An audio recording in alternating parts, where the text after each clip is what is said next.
Dans cet épisode aujourd'hui, j'ai envie d'explorer avec vous le poids des apparences et des injonctions contradictoires qui pèsent sur les épaules des femmes.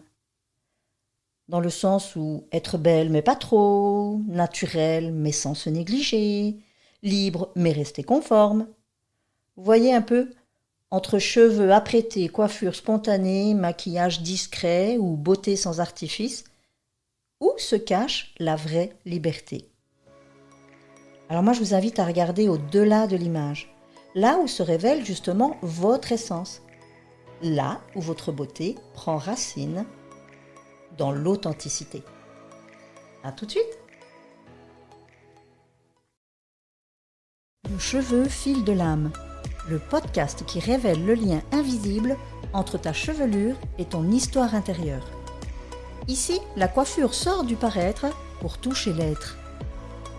Je suis Marie-France, coiffeuse depuis plus de 40 ans, aujourd'hui engagée dans une approche thérapeutique et émotionnelle du cheveu.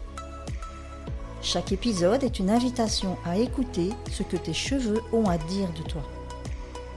Que tu sois coiffeuse, thérapeute ou femme en chemin, je t'emmène explorer les racines émotionnelles qui tissent ta chevelure et ton identité.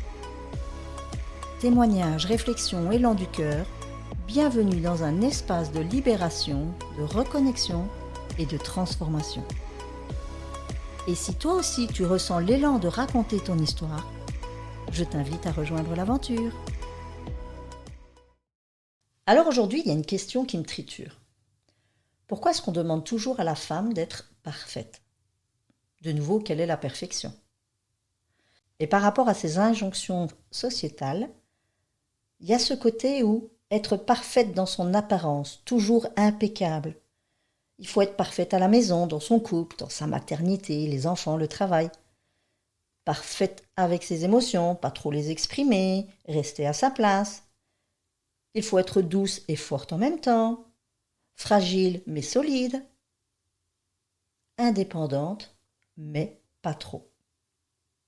Alors c'est comme si on devait toujours jongler entre des injonctions. Mais regardez, écoutez vous-même les contradictions.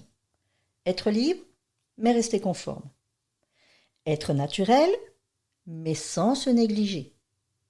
Être belle, mais pas trop, sinon ça devient exagéré. Pourquoi ? Parce que là derrière, il y a le regard des autres. Ce regard, il est partout. Il scrute, il compare, il juge. Et il est parfois même là sans qu'on s'en rende compte. Mais en nous, on le sent, on le ressent, on l'imagine. On a toujours cette sensation que l'image qu'on va renvoyer à l'autre a besoin d'être accueillie, acceptée, reconnue. Et pour ça, il faut se montrer sous son meilleur jour. Mais c'est quoi son meilleur jour ? Est-ce qu'on doit rester absolument dans l'apparence ? Il y a des femmes qui choisissent la simplicité, qui s'assument tout à fait sans maquillage, sans artifice, et elles rayonnent tout autant dans leur authenticité. Il y en a d'autres qui aiment se préparer, se coiffer, se maquiller, s'habiller, parce que ça fait partie de leur identité, de leur histoire, de leur manière d'habiter leur féminité, et aussi leur authenticité. Aucune de ces deux voies n'est meilleure que l'autre. Il n'y a pas de camp naturel ou de camp sophistiqué, soyons clairs. C'est simplement des femmes qui, chacune à leur manière, vont décider ce qu'elles veulent offrir au regard du monde ou à ce qu'elles ne veulent pas montrer. Alors parce que parfois, derrière l'élégance parfaite peut se cacher la peur du jugement. Et parfois, derrière la simplicité assumée, peut se cacher une force immense. C'est celle de dire au monde « je suis suffisante telle que je suis ». Alors finalement, ce n'est pas l'apparence qui compte, mais c'est l'intention. Est-ce que je m'habille, je me coiffe et je me maquille pour moi ? Ou est-ce que je le fais parce qu'il faudrait que, parce que je crois que ? Alors si on osait imaginer une société où la femme, elle n'aurait pas besoin de prouver sans cesse sa perfection. Là où elle aurait le droit d'être en désordre, échevelée, maquillée ou pas. Qu'elle soit sophistiquée ou naturelle, tout simplement parce qu'en fait, sa beauté, elle ne se mesure pas à ses artifices. Ça va être sa présence, son authenticité et son âme qui va transparaître. Ce qu'elle va exprimer d'elle, ça vient de l'intérieur. L'extérieur reste une couche. Alors, une couche pour s'embellir, une couche pour se protéger, une couche pour paraître, ça appartient à chacune. Chacun va vouloir se montrer comme elle le désire. Et tout ça se respecte. Juste peut-être revenir vous-même à votre demande intérieure de savoir, ok, profondément, lorsque je veux être, on va dire, impeccable, de nouveau, ça reste encore très personnel. Est-ce que je le fais réellement pour moi? Beaucoup de mes clientes me disent, oui, mais non, si je le fais, tout ça, c'est pour moi. Si on veut être profondément honnête, au fond de soi, on sait qu'il va y avoir un regard extérieur, un jugement extérieur. C'est comme ça depuis toujours, j'ai envie de dire. Et ça nous maintient quand même un petit quelque chose dans l'esprit qui fait que je veux me montrer sous mon meilleur jour. Mais cette image qu'on renvoie à l'extérieur de notre apparence n'est pas toujours la représentation réelle de ce que l'on est à l'intérieur. Et je suis sûre que vous avez déjà rencontré des gens comme ça. Des femmes hyper sophistiquées, qu'on a l'impression qu'elles sont inabordables, qu'elles sont un peu trop hautes par rapport à nous ou quoi que ce soit. Et qu'en fait, lorsqu'on discute avec, on s'aperçoit que, elle est ni plus ni moins. De nouveau, là, on va être dans l'authenticité quand on va s'exprimer, quand on va pouvoir parler avec les gens. Et encore, là aussi, on peut mettre des apparats. Parce qu'on veut se fondre dans un moule, on veut être accueilli dans un groupe, on ne veut surtout pas être rejeté. Donc on va se fondre dans la masse et en fonction du monde qui est autour de soi, on va vouloir être du même acabit, j'ai envie de dire. Même si on ne s'y sent pas bien. Mais évidemment, ça n'aura qu'un temps. Aussi bien dans son apparence physique qu'émotionnelle.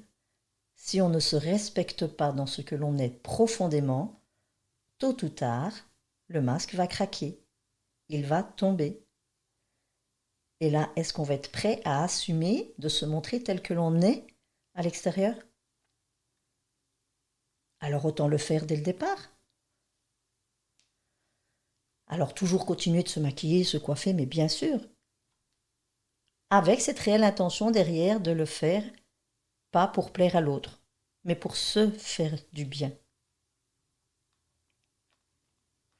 Alors j'aimerais vous laisser la parole, à vous qui m'écoutez, pour savoir comment est-ce que vous vivez votre rapport aux apparences. Est-ce que pour vous c'est une liberté ou est-ce une contrainte? Parce que soyons clairs, même les femmes sophistiquées, parfois c'est une contrainte. J'ai eu bon nombre de mes clientes qui me disent « Écoute, pour mon travail, je ne peux pas faire autrement que d'être bien coiffée, bien habillée et bien maquillée. » L'apparence est primordiale dans son travail. C'est triste aujourd'hui de se dire qu'on va mesurer la qualité de la personne en lien avec son apparence. Alors est-ce que le fait de se montrer sous des apparats va réellement modifier à l'intérieur ses compétences, sa qualité, son authenticité? Je ne suis pas sûre. Parce qu'une personne qui se sent obligée de se montrer derrière des artifices, derrière j'ai l'impression que ça doit être un chaos. Parce qu'en plus, elle se met la pression de se dire « mais il faut que je sois à la hauteur ». Alors mon apparence est peut-être impeccable, mais moi à l'intérieur, est-ce que je me sens aussi bien que ça? Et là, ça va jouer. Ça va jouer sur la personne dans ce qu'elle va devoir apporter au sein de l'entreprise. Que de laisser une personne s'exprimer au plus naturel, en tout cas je parle de celles qui n'ont pas envie d'avoir à mettre autant d'artifices, elles auront déjà ce stress en moins, elles vont arriver spontanément et pouvoir s'exprimer tout aussi spontanément avec naturel. De nouveau, ce n'est pas pour faire une comparaison ou critiquer une sorte ou l'autre. Ça reste toujours la même question. Faire les choses pour soi et pas pour la société. Ces injonctions sociétales sont en permanence sur nos épaules. À nous de décider ce que l'on va en faire. À nous de décider comment on veut s'exprimer aujourd'hui. Alors, est-ce que vous vous sentez belle au naturel? Est-ce que vous avez besoin d'un rituel? Ça vous appartient. et ça se respecte tout autant. De nouveau, il n'y a pas de bonne ou de mauvaise réponse, il n'y a que votre vérité, votre ressenti. J'aimerais vous inviter à vous regarder avec douceur, à reconnaître votre beauté dans sa version la plus simple, celle qui ne se cache pas, celle qui ne triche pas, celle qui émane de soi spontanément. Et puis si vous choisissez d'être plus sophistiqué, que ce soit un réel choix de plaisir et pas une obligation. Dans mon salon, moi, la plus grande joie que j'ai, c'est de respecter la femme dans toutes ses facettes. Qu'elle soit sophistiquée, qu'elle soit simple, c'est pas la question. C'est toujours avec la même invitation. Vous permettre de vous trouver belle, juste au naturel. Être belle, ce n'est pas cacher toutes les cases des apparences. C'est oser être soi dans sa simplicité ou dans sa sophistication, mais toujours dans sa vérité.